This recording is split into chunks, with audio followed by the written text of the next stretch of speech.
开始搬到今年第5年了。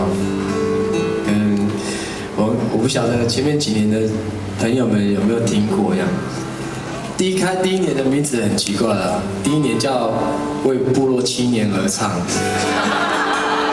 做的反正是因为目标就是把演唱会的收入接出来，所以取了一个很奇怪的名字。然后慢慢的就很多朋友帮忙，把名字也修正起来，变得比较轻松好玩。做3次没有那么大的压力了，就是海边的孩子这样。因为都兰靠海，然后我是在海边长大的孩子，所以用了这比较轻松的方式，然后继续办这个演唱会很快，我觉得今天好多人吓到我了，因为第1年办海边的孩子的时候只有5个人，而且门票一模一样贵。是我很怀念那个一开始支持我唱海边孩子的5个人，不知道有没有在？真的假的？你是你哦？对，去都兰对不对？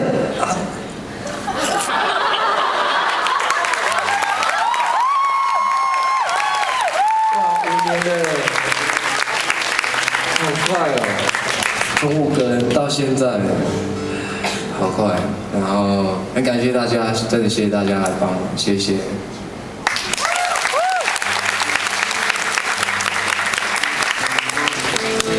然后我唱一些，因为我大部分都唱国语歌，要唱母语歌比较多。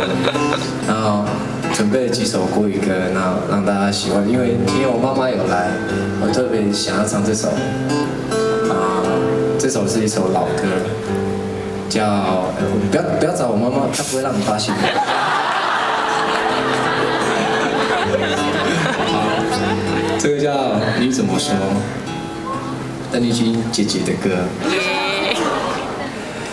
我没忘记你，你忘记我，连名字你都说出，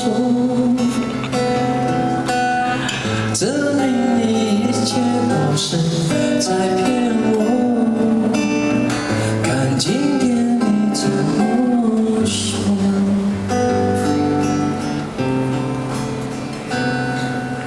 你说过2年来看我，一眼就是1年，365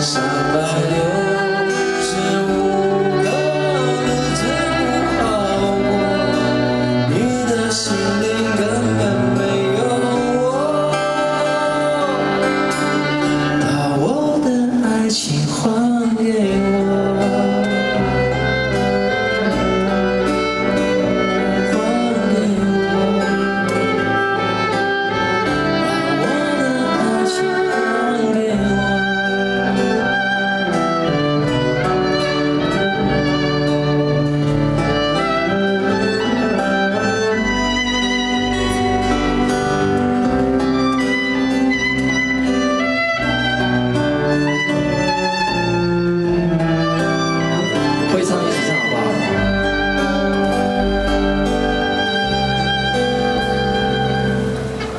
你说